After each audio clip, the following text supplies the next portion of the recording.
This is Life Epistles. Our objective on this channel is to bring to you teachings about life. And in bringing to you teachings about life, we do not brainwash anybody. Neither do we seek to attack any other teaching, nor portray that we are the best. Ours is simply to bring to you teachings about life so that you can make your independent decision as to the direction of your spiritual development.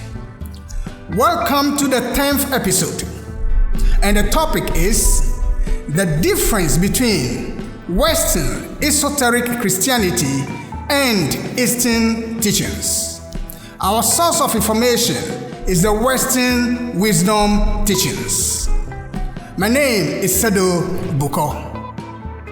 As usual, we begin with a self-test. Question number 1. It does not matter whether an individual follows Western or Eastern teachings. Your answer could be yes, it could be no, it could be undecided. Question number 2. Both Western and Eastern teachings seek to unfold the Christ within. Your answer could be yes, it could be no, it could be undecided. Please mark yourself by the end of the presentation. What are the learning objectives? By the end of the presentation, you should identify the similarities and the dissimilarities between Western Esoteric Christianity and Eastern teachings. 2. Give reasons why Western Esoteric Christianity is more appropriate for Christians. And what are the contents of today's presentation? We will give a recap and provide a background. We will give motivation for this topic, why we chose this topic. We'll also explain the terminologies, what we mean by Western, what we mean by Eastern. We'll talk about the age of science, and then the religious intervention. We'll look at the comparative analysis of Western and Eastern teachings, and then we will give conclusion. What are our references for this presentation?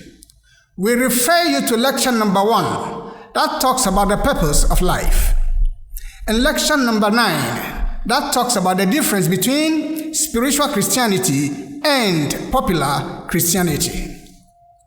Let us begin with a recap. In lecture number 9, we said that there are deeper teachings in Christianity beyond 1. The literal explanation, and 2. The outer practices. This deeper side is called esoteric or spiritual Christianity. On this channel, we broadcast that of the Western wisdom teachings. And the Western wisdom teachings is distinct from others that also talk about esoteric Christianity. This clarity is very important for us, so that people do not confuse the Western wisdom teachings with other teachings that claim to be esoteric Christianity. Membership of popular Christianity is reducing, especially in the West, because many people are becoming mind-inclined and doubtful nowadays about Christianity. The usual faith-based explanation of scriptures and repetitive devotional rituals are no longer satisfactory to them. Unfortunately, many people do not know that there are deeper spiritual teachings beyond the popular Christianity. So, in their dissatisfaction with what is going on in popular Christianity, such people stopped attending or belonging to any church. They moved to other religions in quest of spirituality. And finally, they become critical of the church. It is our hope that this topic will inform those people about the deeper spiritual teachings underpinning Christianity. We, however, do not seek to convince them. Is there anybody who can be convinced against his or her will? No. We are optimistic that Christians or even non-Christians will find this particular presentation revealing. Many years ago, religion dominated every aspect of life. When humanity commenced the journey in the wilderness, and the wilderness refers to the physical world, the objective of this journey is to have dominion over the earth or subdue the earth. And we can refer to Genesis chapter 1, verse 26 and 28. By subduing the earth, humanity will have transformed matter into a spiritual essence. Indeed, religion played a major role, particularly in trying to explain natural phenomena. Art was aligned to religion to show the beauty of nature. From sculpture to drawing and architecture, mankind linked artwork with religion and show it in the temples of worship and in shrines. People were taught how to revere nature through designs. Music was not left out. While religion dominated the world, science was held in abeyance. Superstition became common, and humanity was not using the mind sufficiently to explore the environment, learn about natural laws, and apply those laws to produce things that will promote advancement. At a point in time, religion became insufficient in facilitating man's efforts to conquer the physical world. Asking questions about the whats, the whys, and the hows. People wanted satisfactory explanation of natural phenomena based on the use of reason and the five senses. Religion, rather than examining its own inadequacies, was high-handed in sanctioning those who had more convincing alternative regarding explanations of natural phenomena. So, at the appropriate time, especially during the Middle Ages, science emerged and overpowered the appeal to religious authority in explaining natural occurrences. Scientific principles, laws, and methods were established to determine cause and effect relationships.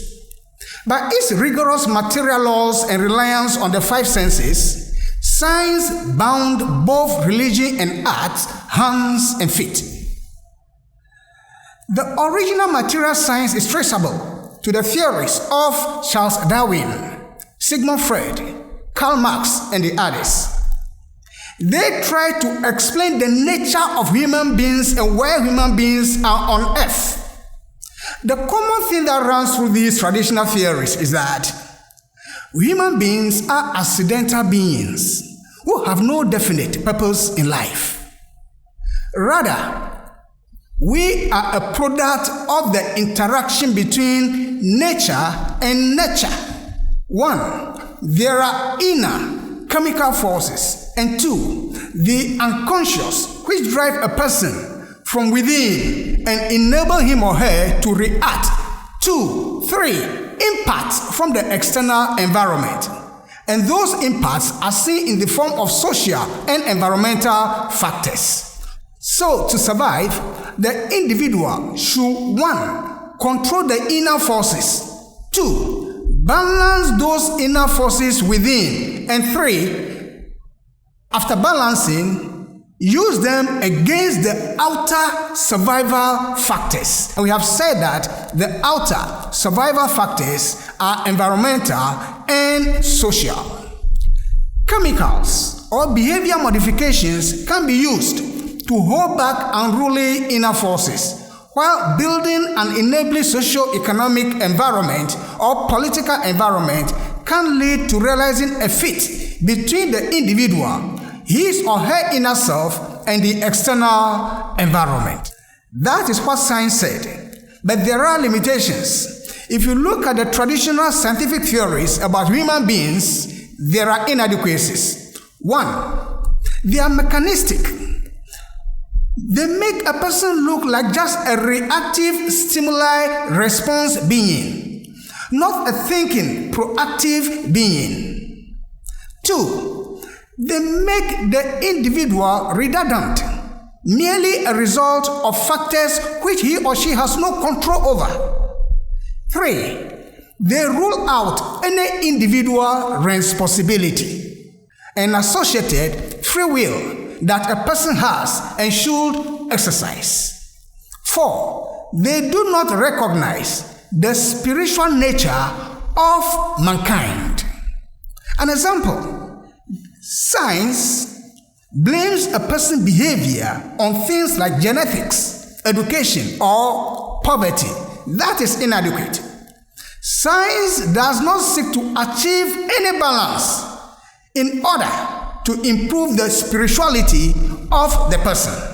So responsibility is shifted to social institutions to achieve that balance rather than the individual himself or herself.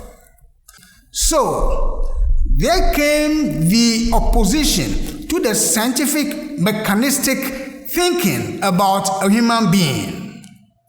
Many people have come to believe in the transcendental, which is a departure from the scientific materialism.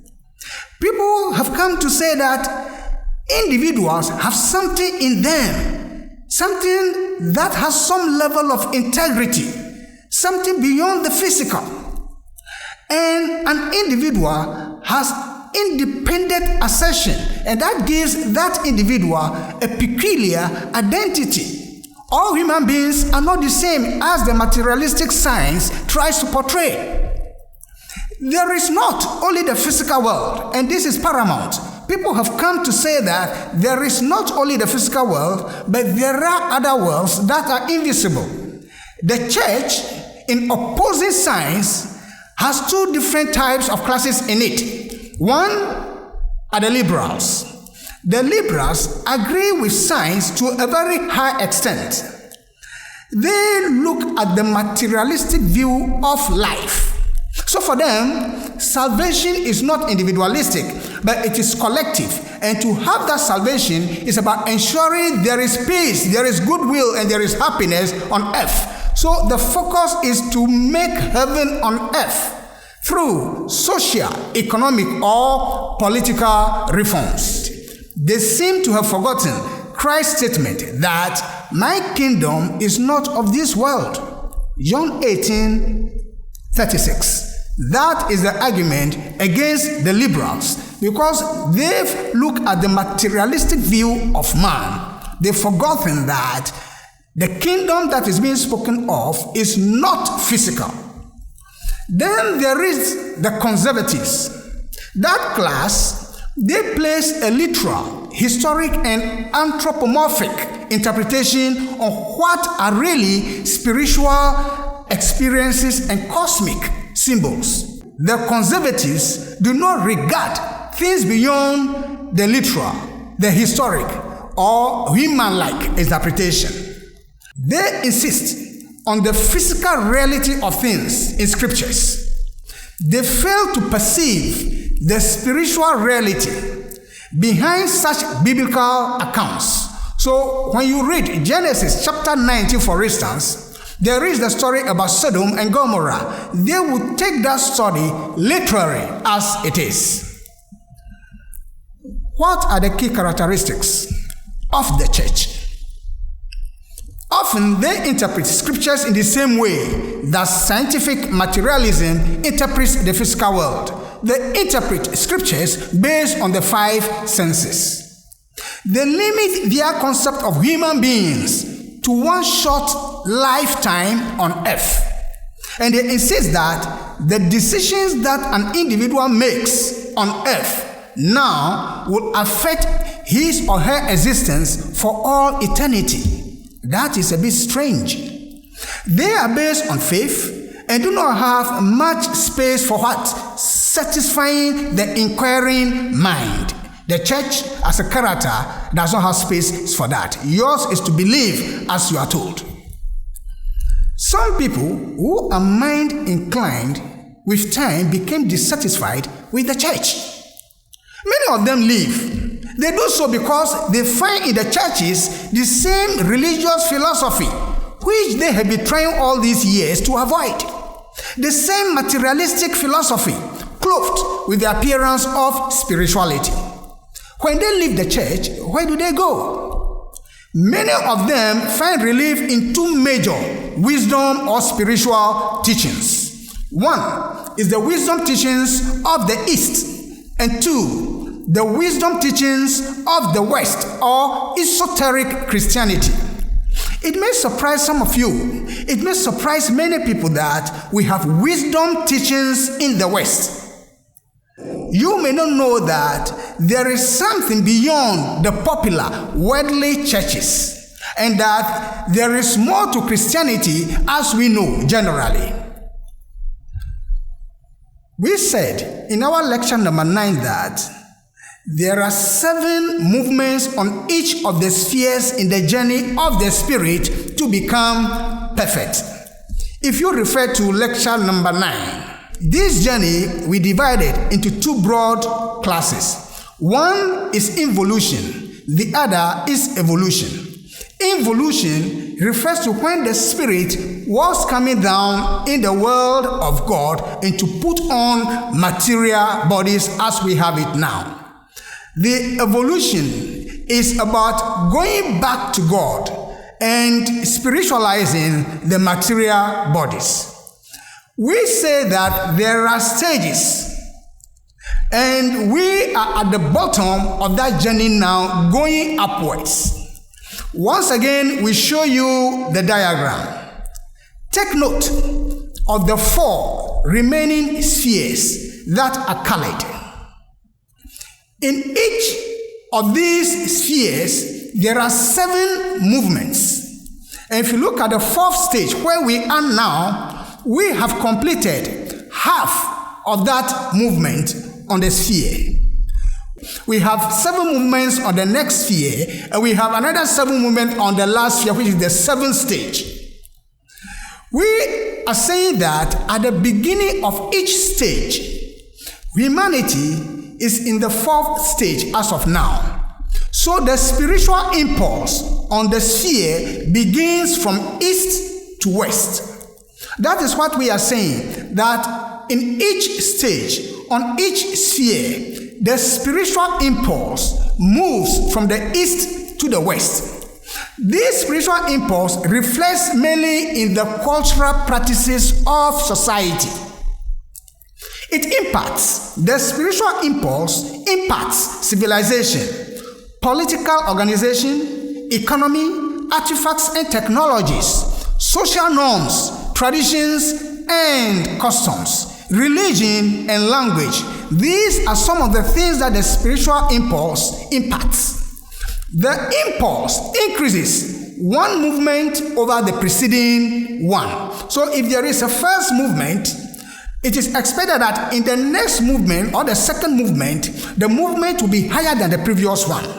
So when the spiral movement begins from the direction of the east, it goes and ends in the west. The movement always begins from the east and ends in the west. When it gets to the west, where it has reached its final stage, it moves to the east again to begin anew. But in beginning this anew, a higher form is initiated and is given added impetus to become the point, the elevated point for a new round of spiral movement again. So it is not a circular movement, it is spiral, it goes upwards.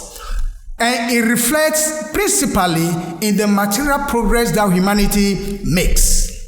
In the process, societies become more enlightened and sophisticated. Cultures, and this is serious, cultures that do not develop fast in the preceding movement lag. as other cultures become more advanced. So all cultures are not the same as the movement goes on. Some cultures do not move with other cultures, so they lag, whilst others progress. Gradually, the foot draggers, the people in that culture who are not moving fast enough, they fall out in the scheme of evolution. Gradually, the foot draggers, spirits in human bodies that are not making adequate progress, they fall out in the process. They become so unresponsive, they become not adaptive to the spiritual impulse that they cannot keep pace with the increasing movement of others on the planet. So these are people who simply cannot keep pace. So we are talking about the spirit occupying those bodies, not the flesh per se. Everything is being done by the spirit. What is Eastern wisdom? What do we mean by Eastern teachings? Because we have said that the spiritual impulse on every sphere starts from the East and ends in the West. What do we mean by Eastern wisdom? Eastern wisdom teaching refers to the deeper teachings of the East or Oriental that spur people towards spirituality. It includes Buddhism, Hinduism, Taoism, Shintoism, or even Islam. Generally, Eastern teachings can be found among people in a particular geographical location. For example, India, China, Japan, Korea, and what have you. But there are some individuals who are not living in that location, but in other parts of the globe. They may also have qualities of an Easterner. So it does not mean that you need to necessarily be on that location to follow the tenets of that teaching. In our present fourth stage, in terms of the movement of humanity, the fourth stage where we are now, the ongoing movement started from the Pacific coast more than 600 years before Christ. And that teaching, the Eastern teaching, reflects in Confucianism, Buddhism, Islam, and so on. That is how the spiritual impulse began more than 600 years before Christ. Over millennia, the wisdom teachings of the East has evolved and has advanced to the West. So what is in the Western world now is an improvement of what used to be in the East. That is to say, the Western world has a religious system that is an improvement of the original one of the East. So if you are in the Western world, your religion, so long as it is Christianity, is an improvement over what used to be in the East for you. Now, how do we compare the East and the West? Socially, the West evolved into a nuclear family. That system, which puts more emphasis on the individual, unlike the East, that still has, in general terms, the extended family system and dependency. Those in the West used to be like that some years back. The West emphasizes personal freedom and democracy, as against the East that emphasizes social harmony and respect for authority. There are other differences between the East and the West. In terms of bodily structure, those in the West has a different one compared to those in the East. Color of skin, there is a difference there. The face, the eyes, the eye socket, the forehead, the hair, the nose, and the ears, there are differences. They have not been formed accidentally. They are based on certain purposes. The level of scientific and technological advancement is more advanced in the West, even though the East is also moving very fast. Overall, the level and spread of civilization is more to the West compared to the East. But that is not to conclude that the West is better than the East. No. we have talked about the movement of the spiritual impulse, where it starts from the east, ends in the west, and an elevated form begins again in the east. What do we mean by Western wisdom teachings? The Western world is linked to ancient Greece. No two ways about it. Today's Western world we talk about is linked to the ancient Greece.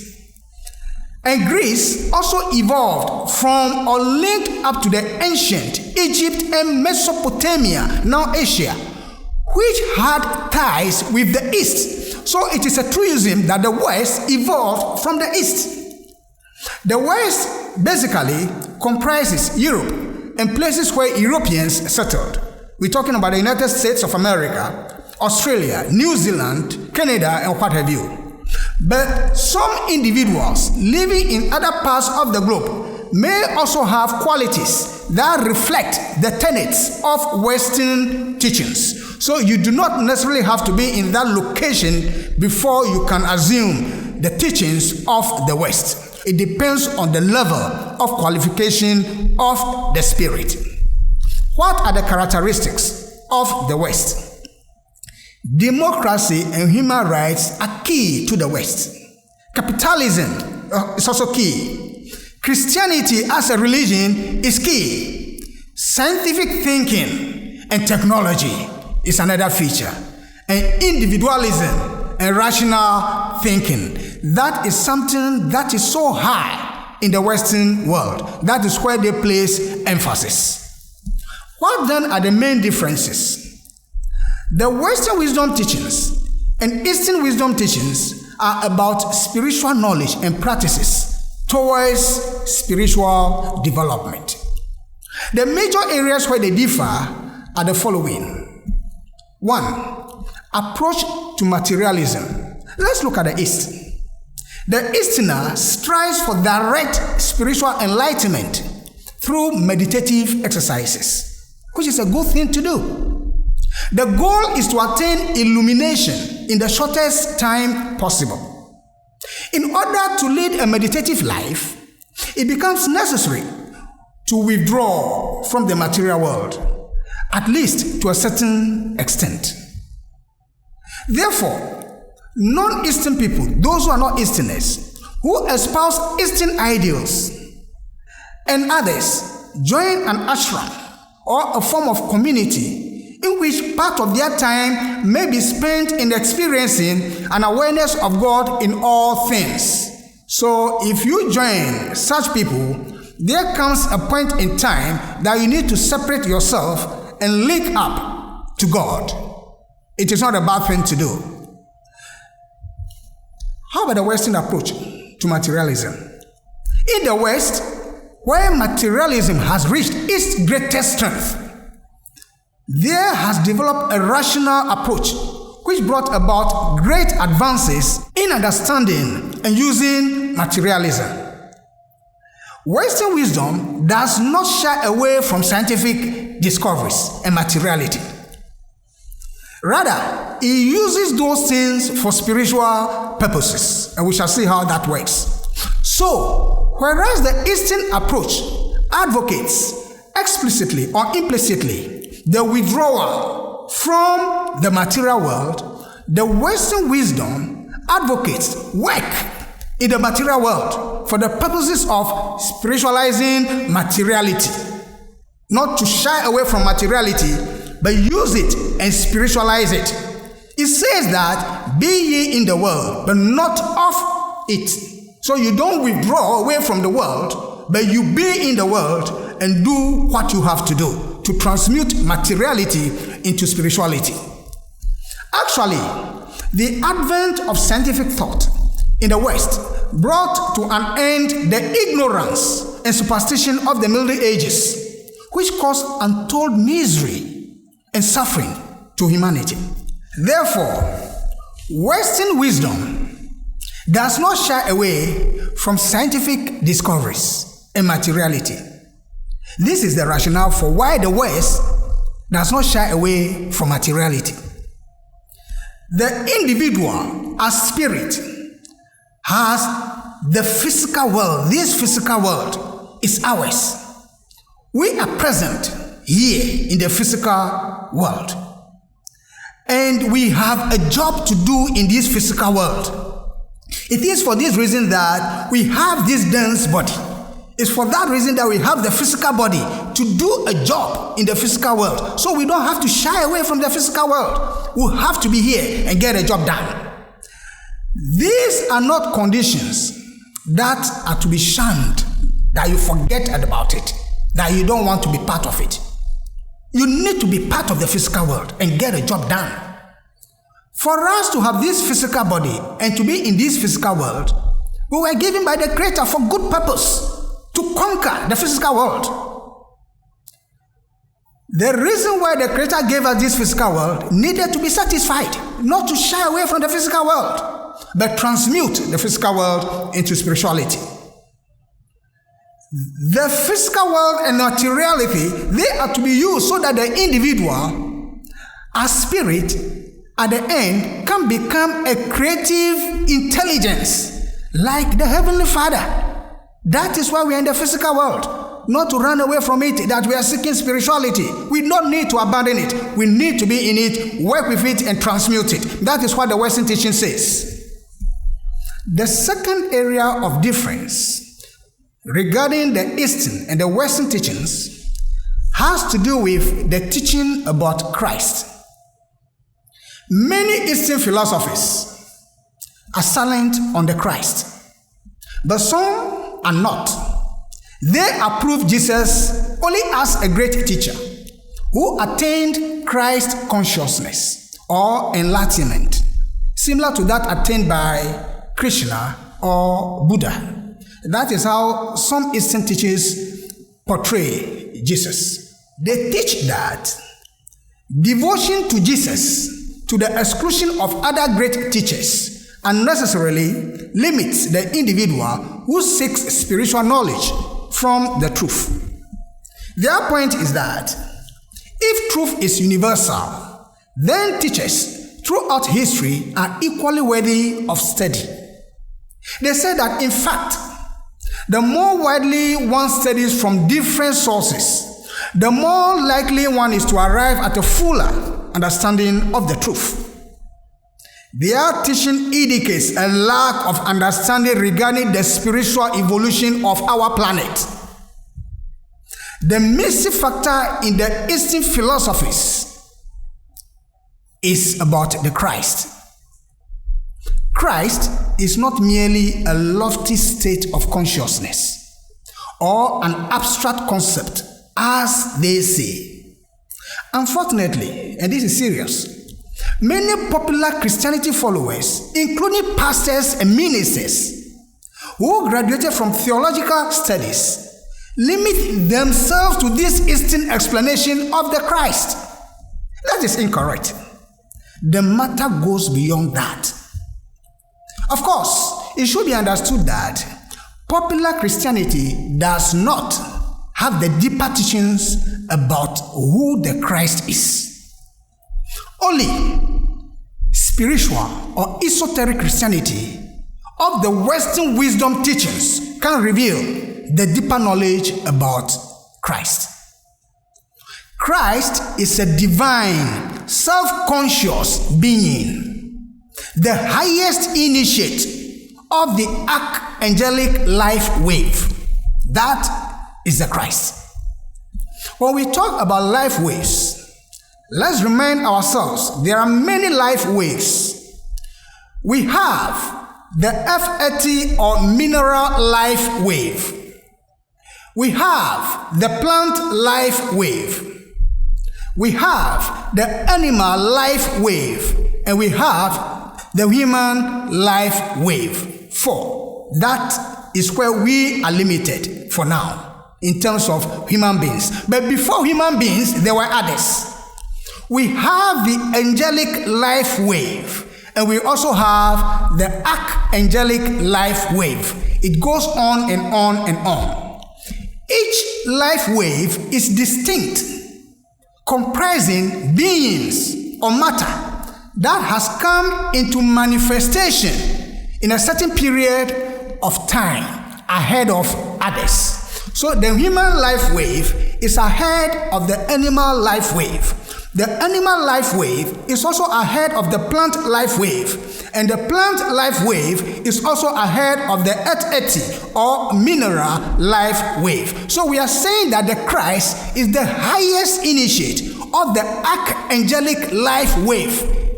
He is a being, not just a lofty ideal that people will need to look for. He is a being.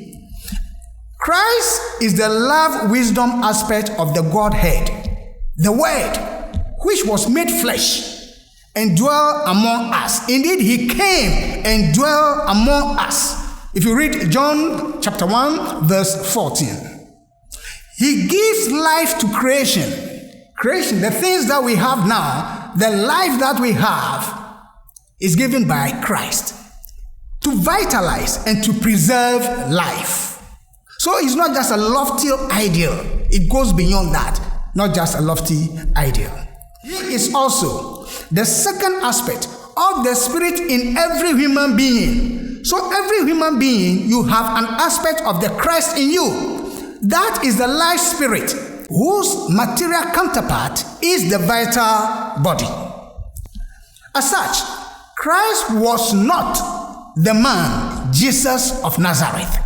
Christ, to a very large extent, is different from the man Jesus of Nazareth. At baptism, Christ took over the dense body and the vital body of Jesus of Nazareth for his mission on earth. Jesus of Nazareth was the purest among humanity to receive this glory, to make his dense body, vital body available for the Christ to use. Thus, he became Jesus Christ, a compound name. For all his life, Jesus worked on himself. He worked on himself, prepared himself, and willingly gave his body to the Christ to save the planet and humanity. That is the purpose for which Christ came. His inhabiting the body of Jesus of Nazareth for 3 years was totally unique in the annals of the world. It has never happened. That was the first and only time. It enabled humanity to overcome the physical world, transmute this physical body, and at the end, to conquer death. We are in the process. And one of the requirements is to build the soul body. The third area of difference between Eastern teachings and Western teachings is about Christ as the regent of the earth, the caretaker of the earth. At the time of the crucifixion, Christ had entry into the earth, which made him the regent of the earth. This event was the most important spiritual impulse in the evolution of our planet. This earth planet is also going through changes, just as individuals or just as humanity is also going through changes, spiritual changes. Previous to the coming of Christ, God Jehovah guided this planet, but from without, externally. God Jehovah was not dwelling in the planet, but was guiding the planet from outside. Jehovah, when he was guiding the planet from outside, he took the spiritual solar forces. We are talking about the spiritual solar forces and reflected them indirectly to earth. Because at that time, before the coming of Christ, mankind was not able to withstand the direct spiritual rays from the sun. We are not talking about the physical rays. We are talking about the spiritual rays from the sun. Jehovah did so by giving mankind tribal, national, and race religions, which include Buddhism, Hinduism, and the rest. That is what God Jehovah did. Christ descended in the world of God and inhabited the body of Jesus of Nazareth in order to have direct access to the Earth planet. And ever since he entered the Earth planet, he has become the planetary spirit. He is the one guiding this planet for our sake. He is holding and directing the planet's orbit, its spin and rotation in space. Many people do not know that. The movement of our planet in space is not coincidental, it's not an accident. It is purposeful, and the Christ is the one doing that on our behalf. At the coming of the Christ, mankind was given the first direct spiritual impulse from the sun. So while Jehovah was guiding this planet and inhabitants, we were not getting the direct spiritual impulse from the sun. But when the Christ came and entered into our planet and began to hold it in space, in orbit, in spin, and in rotation, we begin to have the direct impulse from the sun. We are talking about spiritual impulse. The Christ keeps renewing the planet. He keeps renewing this planet and its inhabitants, us, humanity, and others. The plants, the animals, we human beings ourselves. And how does he renew it? By charging and recharging the ethers of the planet. We talk about ethers. They are actually the ones holding us. The one who is charging and recharging the planets or the ethers for our sake is the Christ. He gives purer desire materials for our desires to become loftier so that we can develop more love and live by lofty desires. That is what the Christ is doing, sending us lofty desires so that we can grow more and more and love more. We take portion of him. We take portion of the Christ when we drink water, when we breathe air, and when we eat food. Why are we saying so? Part of him is in the ethers, and all living things have ethers. And the ethers is where you find Christ. You may read John chapter 6, verse 52 to 58. Each year, and this is yet critical, each year for over 2,000 years, the Christ Spirit enters into our planet at the autumnal equinox, starting September 21st, and is born in the center of the earth at Christmas, that is December 25th, and dies and is resurrected into the higher worlds, into the spiritual worlds at Easter, between March and April. This is the cosmic significance. The Christ comes every year and goes, but because we do not have the spiritual eyes, we are unable to behold this. But there are some who have it and they see. He brings an increasingly stronger spiritual impulse from the sun, the source of all life, physically and even spiritually. The sun, the source of all life and light in our solar system. Without the sun, we are nowhere. Such all-important cosmic events are too important to be ignored by any philosophy which claims to lead people to God. And this is what the Western wisdom teachings explains better than the Eastern teachings. The concept of Eastern teachings concerning the Christ is therefore deficient. It doesn't cover these details. The Western wisdom teachings present a higher concept of the Christ than teachings from Eastern sources. The Western wisdom teachings bring to you these teachings and realities based on one, spiritual investigation.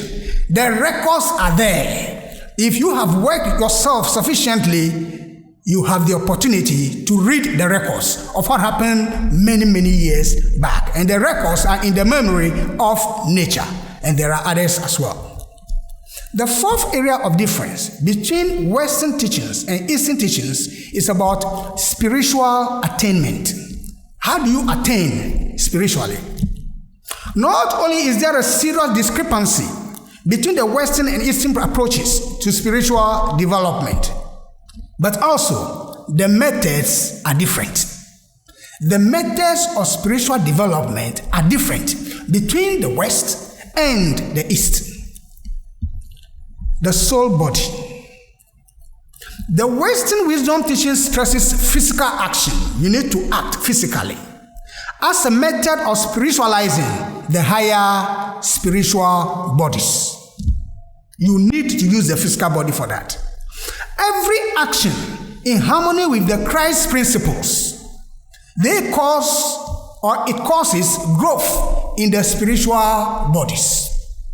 Once you put the physical body into good use, following the Christ principle, automatically your spiritual bodies are increasing.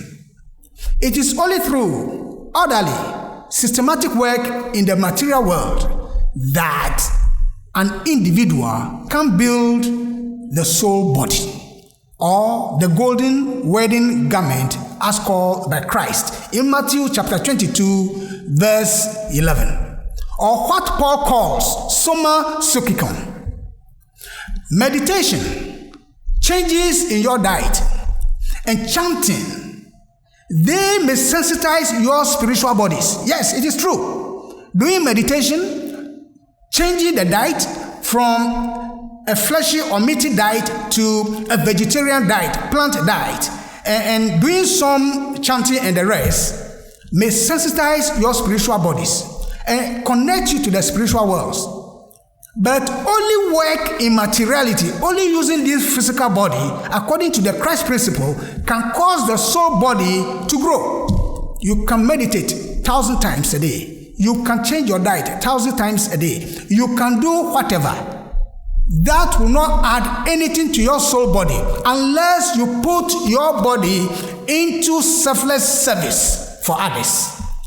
It is essential that the soul body be built.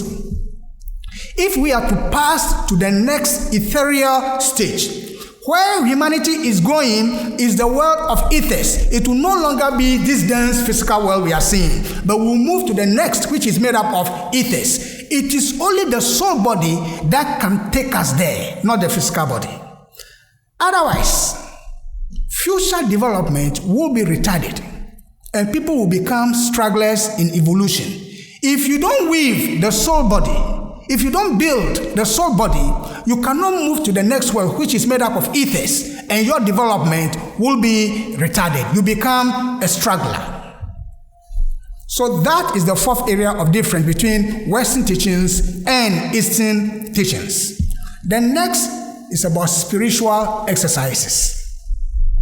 It is important that a distinction be made between the two approaches, because the brain organization in the Eastern or among Eastern people is different from that of Western people.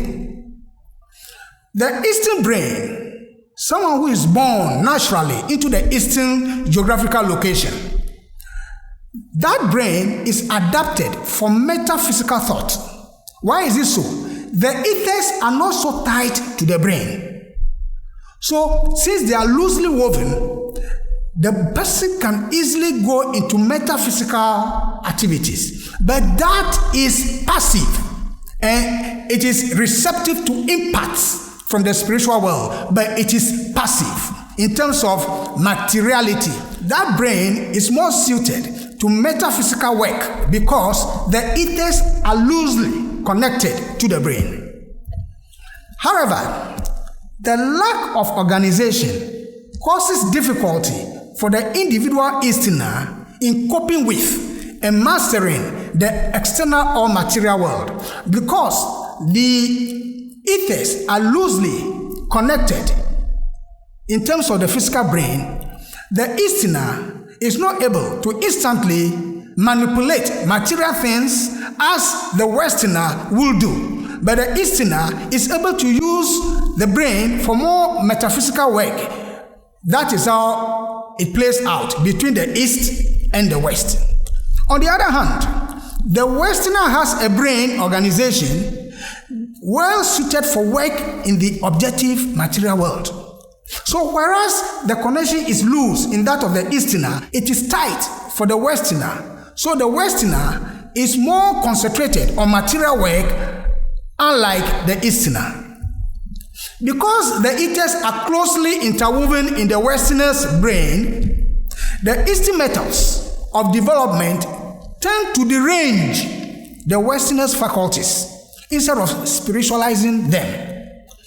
Because the brain and the ethers in there are so tight for the Westerner, if the Westerner tries to pursue the Eastern way of spiritualizing the faculties, it will lead to derangement.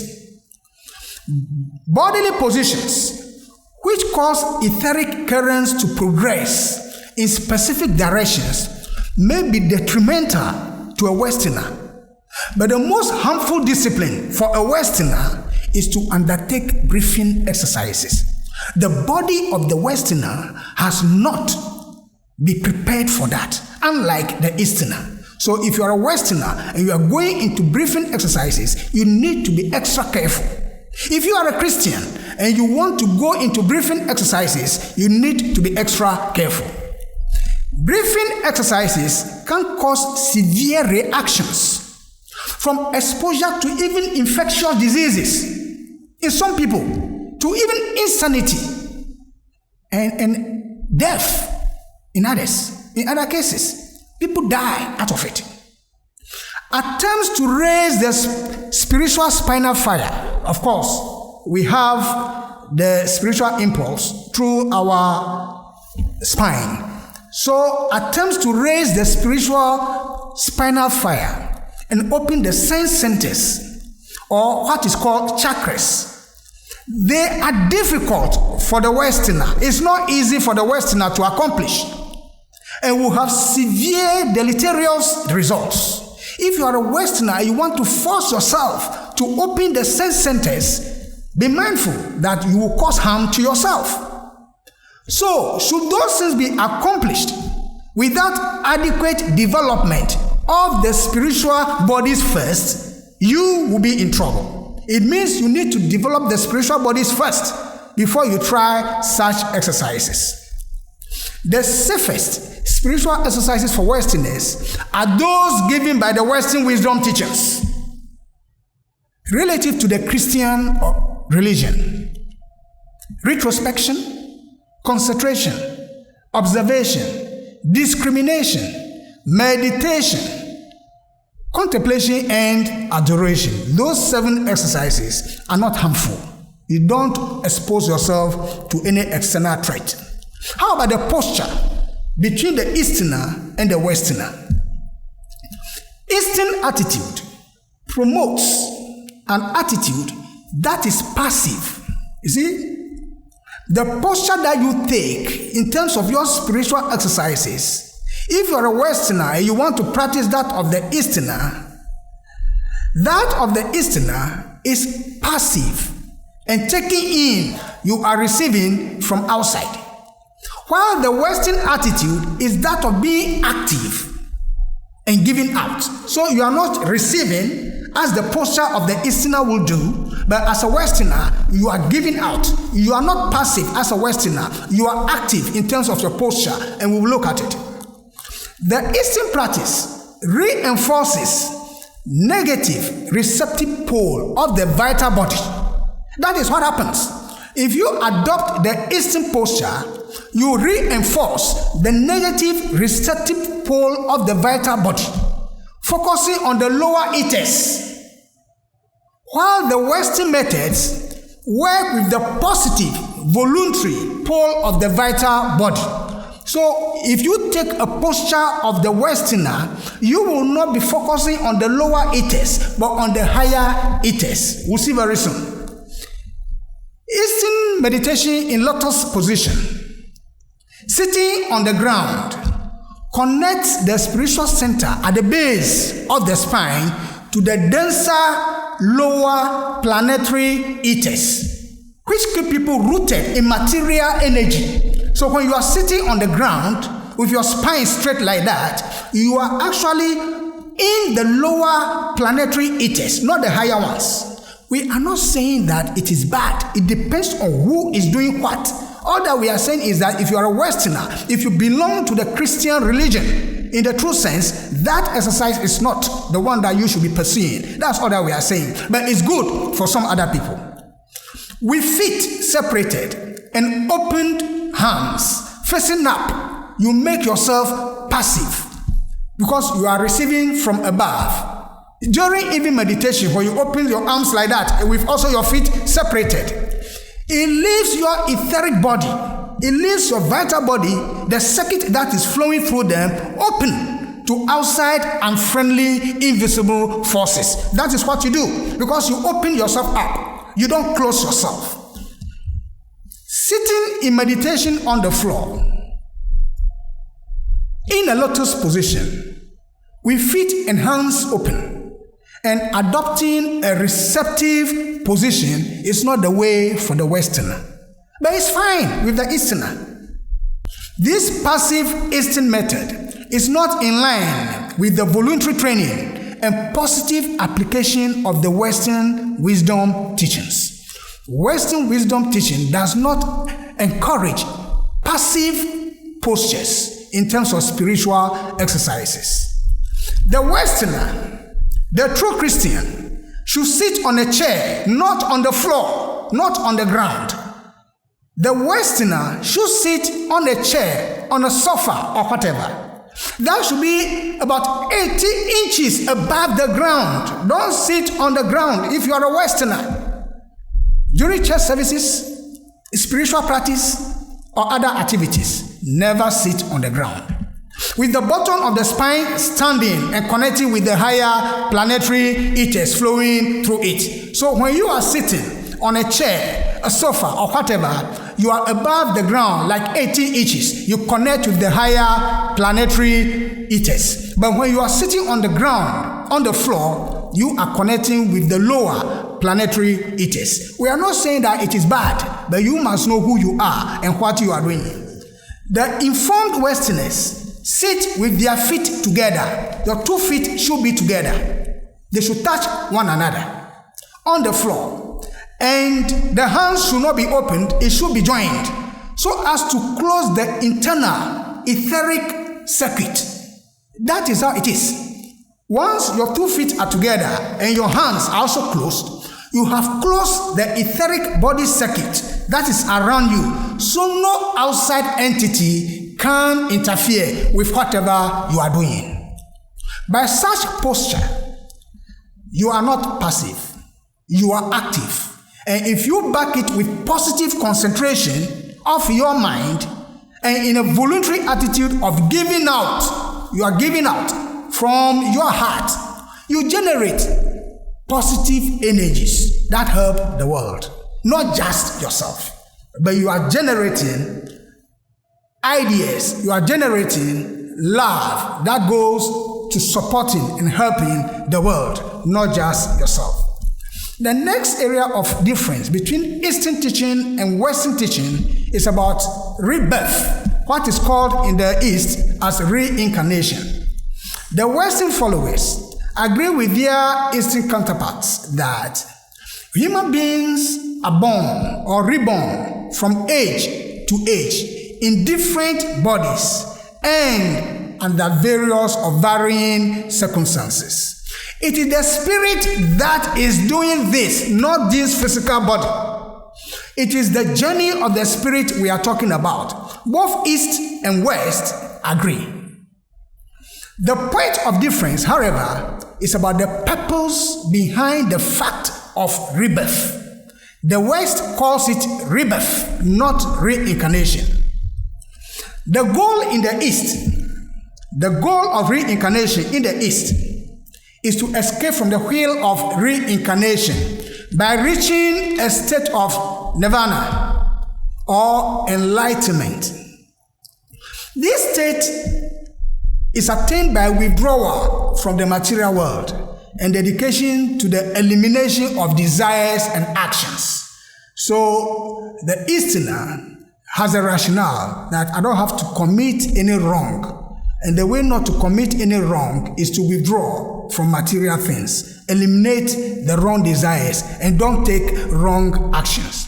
The idea is that by refraining from every new course, there eventually will be no more future karma to pay off, and therefore no reason to return to physical existence. That is the rationale behind reincarnation in the East. It is for this reason that the Eastern follower adjusts to a passive and disinterested attitude towards life. Very meek, very humble, don't want to commit himself herself to any new karma. And the way is to withdraw those wrong desires from materiality. The Westerner, in contrast, sees the material life as a school of experience, which must be mastered if he or she is to become a creator like the Heavenly Father. So the Westerner does not withdraw. Christ said this, "He that believeth on me, the works that I do shall he do." John 14, verse 12. So, rather than trying to be liberated from the cycle of rebirth, the Westerner uses his or her sojourn, her stay, her journey in the material world to the greatest spiritual advantage possible. By so doing, he or she builds the soul body, and in time, after having learned all the lessons the material world has to offer, such a Westerner becomes an adept, the one who overcomes death and rises above the law of rebirth. That is the difference. So the Westerner uses the material things, transforms them, and eventually becomes an adept, not to stay away from material things. Regarding such a person, the one who overcomes death, the one who uses the material things, transforms them into spirituality, and eventually becomes an adept. This is what Revelation 3, verse 12 says about him. "Him that overcometh will I make a pillar in the temple of my God, and he shall go no more out. And I will write upon him the name of my God, and the name of the city of my God, which is New Jerusalem, which cometh down out of heaven from my God, and I will write upon him my new name." That is what is written in the Bible for the one who overcomes death. However, even in that exalted state, if the person has overcome death, if the person has so spiritualized the body like a Westerner would do, such a person does not shirk responsibility to younger sisters and brothers. But at any point in time when it becomes necessary, such a highly developed person dons the physical body to serve humanity. And Christ showed us a typical example of how a highly developed person can assume a lower position in order to serve others for collective spiritual progress. Even the Christ took upon himself the form of a servant. It was made in the likeness of man. We can read that from Philippians chapter 2, verse 7. Service in our present environment is the shortest, the safest, and the most joyful road to God. The seventh area of difference between the Eastern teachings and the Western teaching is in terms of the law of cause and effect. Eastern philosophies emphasize the fact of karma. That is the law of cause and effect, as the Westerner will put it. Each act we perform generates causes, which later come back to us. Everything that we do, definitely, it will come back to us.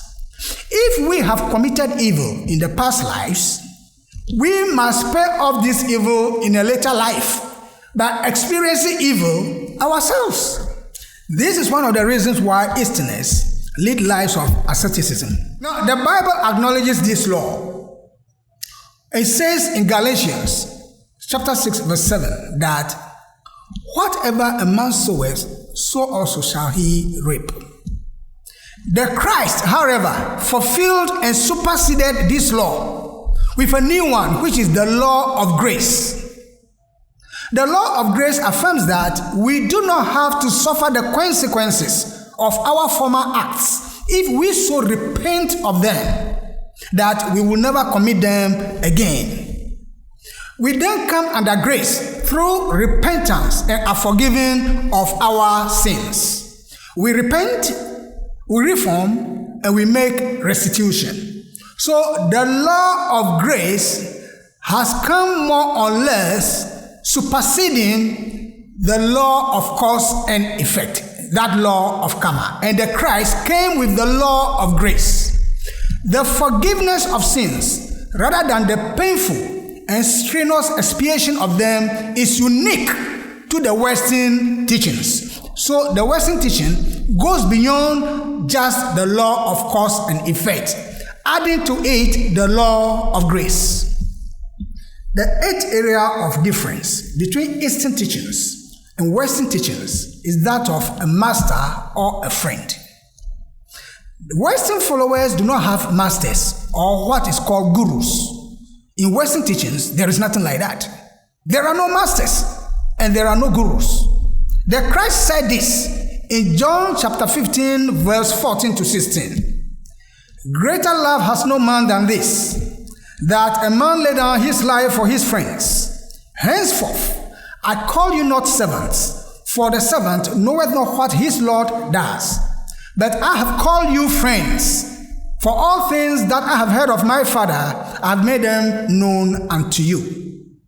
There is a great difference between the position of a servant and that of a friend. The servant, without any questions, obeys the commands of his master, as the Eastern follower will do to obey the commands of his guru.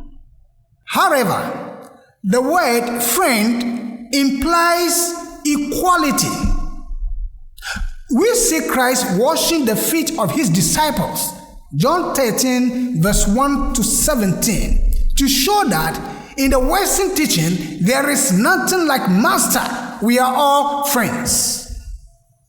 The ninth area of difference is developing self-reliance.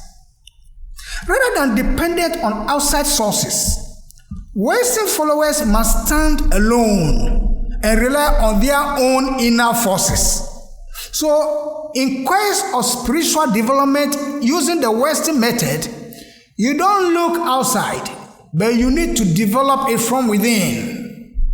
As a result, Westerners develop self-reliance, independence, and self-determination. Those things are key to the Westerner. If we are to become creators in our own right, we must develop our own willpower so that we can apply it to help and heal others. It is only someone who is strong enough by himself and herself can hope to help others. So if you are not strong enough, you cannot help others. And the Western method is to make you strong enough. You need to be self-reliant, not depending on outsiders. Is there a common area of agreement between the Eastern teaching and the Western teaching? Yes, there are areas of commonality. Both Eastern and Western followers must confront the widespread of materiality that the world is going through now. But the Western wisdom teaches that Western methods are best for Western people. So if you are a Westerner and you are moving to the East, know the dangers involved.